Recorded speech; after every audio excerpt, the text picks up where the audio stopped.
Tiger Woods' bizarre overnight car crash came outside of his Florida home days after tabloids had published articles claiming that the golf champ was having an affair.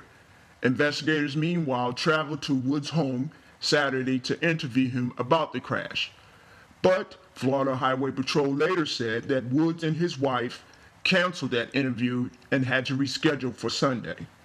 Woods, 33, had just backed out of his driveway approximately about 2:25 a.m. Friday when he drove off and plowed into a fire hydrant.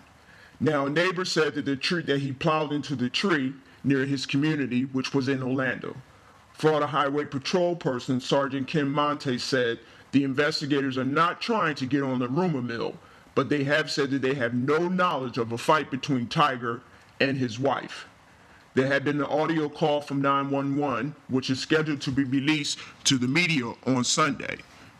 Now, the National Enquirer and Star both published explosive stories this week about this story, contending that Woods had been seen in New York nightclubs with other women, and that the pair had recently spotted them in other places as well. The Associated Press had this to say about Tiger Woods and the incident. Tiger Woods made his first comment Sunday about his early Friday morning car accident in his exclusive community, but not to police. We began to see a lot of people twittering, going back and forth, talking about Tiger Woods.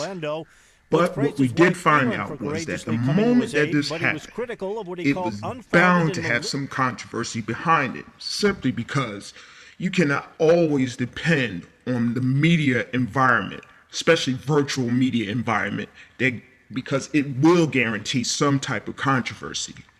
And the way it was covered, every time something came out about Tiger Woods, moments or even seconds later, things were changing. It was almost as if this story was not either true or if people were not really just wanting to get the spotlight and become one of those people who were overnight reporters.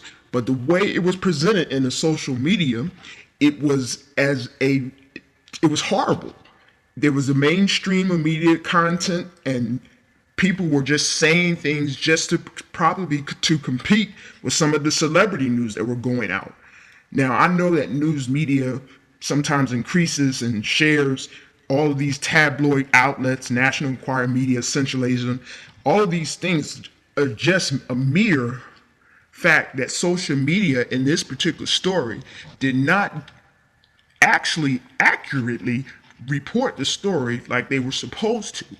What ended up happening was a terrible travesty, because once those Twitter went out and everyone had walked into Tiger Woods' living room because of social media. Now, the way social media and news created influence over the coverage of this story may be a terrible travesty. It might be even the final blow to the mainstream of media to attempt to pursue celebrities and to actually to bring them down, because this type of influence that it had in this story, where Tiger began to lose endorsements, people were pulling out all over social media and news coverage. I'm not sure if we are really ready to clearly understand that this type of influence could determine a person's worth or determine a person's ethics, but we need to make sure that we're being responsible when we're having to do news, even if it's social media. Because as you can see, this type of influence withdrew every endorsement that was important to Tiger Woods. And even the minds of people were beginning to be tainted because they were calling him such names as cheater. So, one that should pay for their sins. I'm not the one to say that social media has a place to say that, or even the news, but I don't believe that Tiger Woods deserved that.